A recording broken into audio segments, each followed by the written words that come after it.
Hello students, as we have already started the chapter first and the section first of the chapter of nature and purpose of business, and we are discussing the history and trade of commerce in India. We are on the second topic to discuss. अब हमने क्या देखा भी एक history देखा कि कैसे क्या हुआ, ट्रेड राइज हुआ, कैसे ट्रेड एंड कॉमर्स ऑपरेट हो रहा था एंशियंट इंडिया में। फिर हमने क्या कहा, हमने डिटेल अंडरस्टैंडिंग के लिए further we have decided to discuss the five topics for the detailed understanding of the history of trade and commerce in India.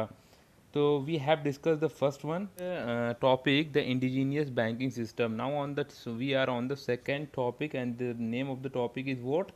The rise of intermediaries. Who are intermediaries? The first question arises is what the who are intermediaries. The intermediaries, student, intermediaries played a prominent role in the promotion of the in trade, and they provide the considerable financial support to the manufacturer and the trader.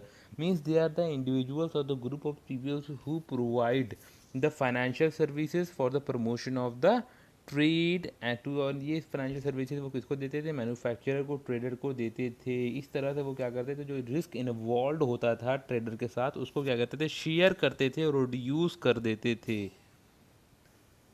Now the first, कौन किस तरह के थे ये intermediates, कौन कौन से थी? तो एजेंट एंड ब्रोकर थे, जो क्या करते थे, चीज़ों को क्या करते थे, ट्रेड को साइफन करते थे और एक इंटरवीन करते थे। वो क्या करते थे, डिस्ट्रीब्यूशन का काम करते थे, और इसमें क्या करते थे, वो ब्रोकरेज लेते थे और कुछ कमीशंस लेते थे, और मैन्युफैक्चरर को गुड्स को क्या करते थे, डिस्ट्रीब्यूट करते थे, टू द चैनलाइज करते थे टू द डेस्टिनेशंस। ये काम क्या करते थे, और इसमें क्या करते थे, क्रेडिट वगैरह भी प्रोवाइड करते थे। जगत सेठ हुआ था, जगत सेठ, जगत सेठ का भी यही काम था। जगत सेठ क्या करते थे, इंटरनेशनल और ग्लोबल ट्रेड को क्या करते थे, प्रमोट करते थे और फाइनेंशियल असिस्टेंट प्रोवाइड करते थे। किसको? जो इंटरनेशनल ट्रेडर थे, एक्सपोर्टर थे, उनको क्या करते थे, ये फाइनेंस प्रोवाइड करते थे। कौन? जगत सेठ। इन्हें इसलिए क्या कहा गया, जगत सेठ कहा गया। भाई फिर कौन थे? क्रेडिट ट्रांजैक्शन इंडिया में इंक्रीज होने लगा, एक ट्रेंड चलने लगा, फिर ट्रांजैक्शन कहाँ शिफ्ट हुआ भाई, क्रेडिट पे हुआ। फिर फर्दर हमने क्या देखा, क्रेडिट ट्रांजैक्शन के बाद क्या आ गया, इंडिजीनियस बैंकिंग। तो इंडिजीनियस जो बैंकर थे, सेठ, साहूकार, महाजन, ये क्या करते थे, ये भी क्या करते थे, उसमें बड़ा रोल था। ये भी छोटे जो मैन्युफैक्चरर थे, छोटे जो स्मॉल स्केल मैन्युफैक्चरर थे और ट्रेडर थे, उनको क्या करते थे, इजीली फाइनेंस अवेलेबल कराते थे at a higher rate, and higher rate of interest क्या करते थे, प्रोवाइड करते थे। बट इनका जो फॉर्म ऑफ लेंडिंग का जो फॉर्म था वो बहुत ज़्यादा फ्लैक्सीबल था और ईजी था, इसलिए लोग इनको अप्रोच करते थे।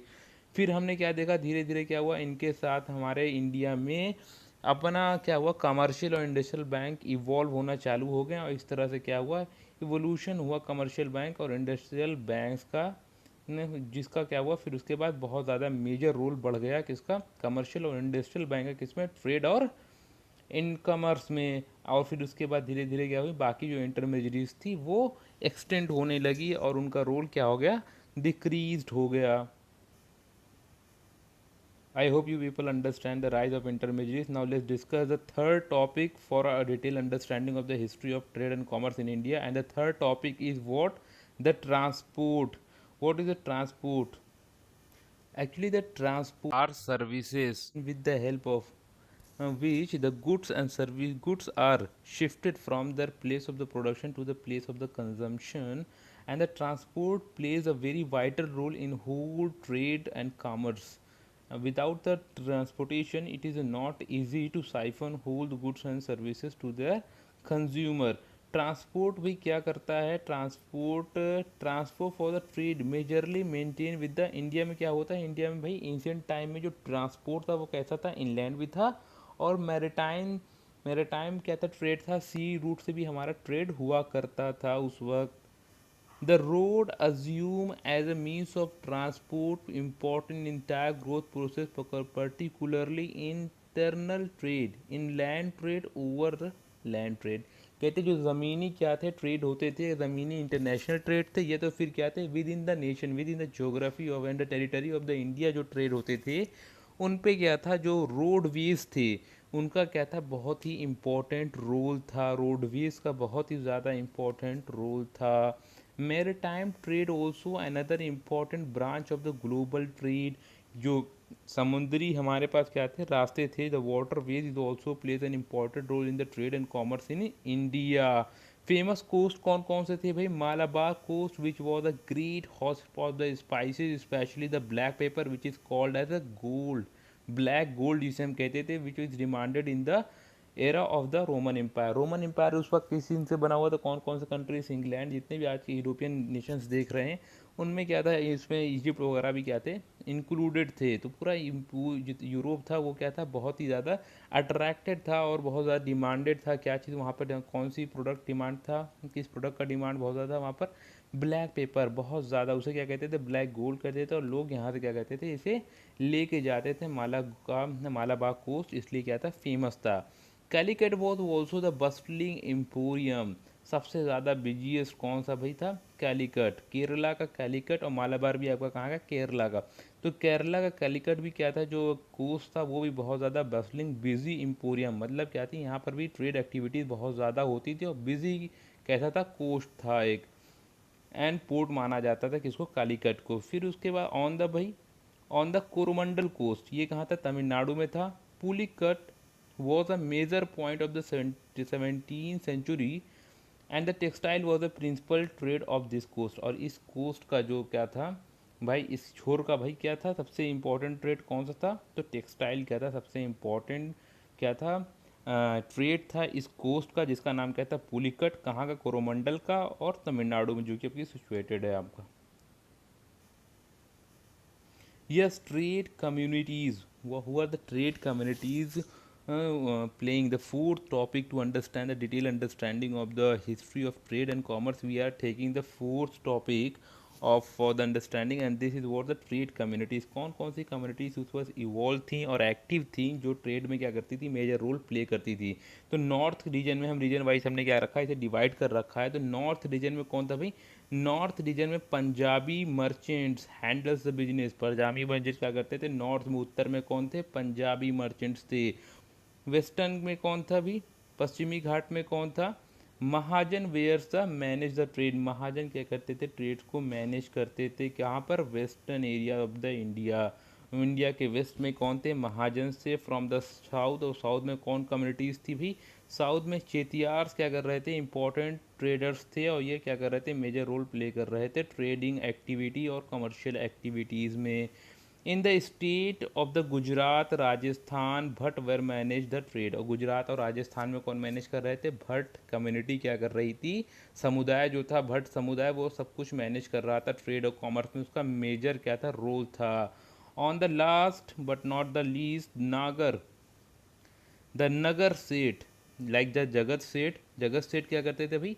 जगत सेठ इंटरनेशनल ट्रेड को प्रमोट करते थे और फाइनेंसिंग करते थे। उसी तरह से नागर सेठ जो हैं, वो जो अर्बन, इनका कहाँ था? अर्बन सेंटर में। वो क्या करते थे? जो अर्बन सिटीज़ थे वहाँ पर सिचुएट करते थे, और ये उन्हीं के लोगों को क्या करते थे, जो अर्बन एरियाज थे वहाँ के ट्रेड को क्या करते थे, ये फैसिलिटेट करते थे। वहाँ पर इनकी क्या थी? हैंडलिंग थी और होल्ड था किनका? नागर सेट्स का। नगर से बना हुआ नागर सेठ। Yes, in fourth topic which we have discussed, under this we are going to discuss further the major trade centers। कौन कौन से मेजर ट्रेड सेंटर्स थे, प्लेसेस थे, जो कि क्या थे? ट्रेड एंड कॉमर्स के हॉटस्पॉट बने थे। तो पाटलिपुत्र, पाटलिपुत्र का क्या भाई, क्या फेमस था? Major centre for the export of stone. यहाँ से क्या था? स्टोन एक्सपोर्ट हुआ था किससे? पाटलिपुत्र से। नेक्स्ट पेशावर, पेशावर में क्या फेमस था भाई? Export centre for the wool and for the import of horse. Horses क्या होते थे यहाँ से भाई? इंपोर्ट किए जाते थे। और किसके लिए? वूल के लिए फेमस था Peshawar. Takshashila, city of the financial and the commercial bank. Takshashila को क्या माना जाता था? City of financial and commercial bank. Question आपसे क्या हिस्ट्री में ऐसे ही पूछे जाते हैं कि उस तक तक्षशिला को किस तरह जाना जाता था, और पेशावर में क्या चीज़ें मशहूर थी, पाटलिपुत्र में। तो इस तरह के क्वेश्चन क्या हो सकते हैं? बन सकते हैं। इसीलिए हिस्ट्री के क्वेश्चंस क्या होते हैं, इसी तरह से क्या करते हैं? रिलेट करते हैं। तो हमें इसी तरह से अंडरस्टैंड करना होगा। इंद्रप्रस्थ, ये इंद्रप्रस्थ का भाई जो प्लेस था, यहाँ पर क्या चीज़ें मशहूर थी? The most route east west, क्या था? East west north south converge, मतलब यहाँ पर सारे रास्ते आकर क्या होते थे? मिलते थे। ये एक तरीके से सेंटर था इंद्रप्रस्थ, तो ये इसलिए फेमस था। मथुरा क्या था भाई? इसे माना जाता था एम्पोरियम ऑफ ट्रेड। इसे ट्रेड का एम्पोरियम माना जाता था। इसलिए क्या है भी, मतलब ये हॉट स्पॉट था एक, क्या था? बहुत ही बड़ा जंक्शन था कौन सा, मथुरा, यहाँ पर ट्रेड फैसिलिटेट होता था, एम्पोरियम माना जाता था, एम्पोरियम ऑफ ट्रेड मथुरा को। The major centre the major centre for the textile industry and the famous for the silk cloth, Varanasi. तो क्या क्या चीज़ें थी यहाँ पर, silk cloth and the textile industry. आज भी बनारसी साड़ियाँ क्या है, बहुत फेमस हैं। The textiles of the Surat were famed, जो टेक्सटाइल्स है सूरत के वो फेमस थे, specially the gold border zari. The Kanchi में क्या था भाई, where the Chinese come for the purchase of the pearl and glass. यहाँ चाइनीज क्या आता था, हफ्ता यहाँ पे चाइनीज आते थे क्या खरीदने, glass, raw stones and pearls, मोतियाँ।